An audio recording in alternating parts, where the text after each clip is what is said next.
So now that we have our layers arranged in 3D space, we want to make sure we animate all of these on. So go to frame 20, we'll select all our layers with the position parameter. I'm just holding down Command on the keyboard as I click down this list. And we'll just set a keyframe.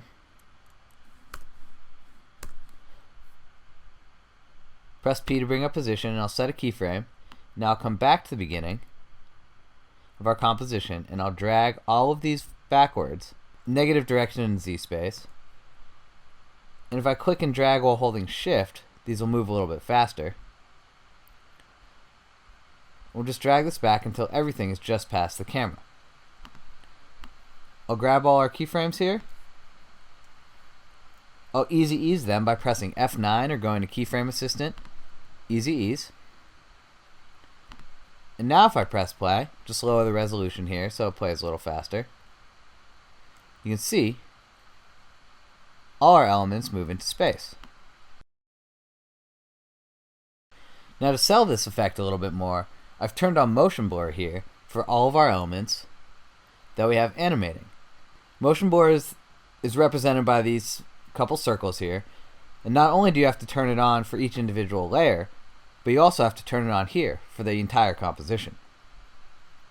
So now what we want to do is we just want to offset these animations in time a little bit so that they're not all happening at once.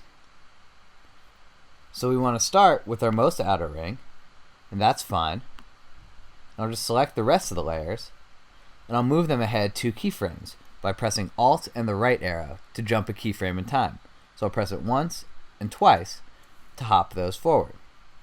Now deselect the next layer by just holding down Shift and selecting our keyframes, and I'll move everything else again 2 keyframes ahead. And once again, I'm just going to repeat this process down the line by deselecting the bottom layer and shifting everything ahead 2 keyframes. So now if we play these back, they build on one at a time and create a more staggered and more interesting animation.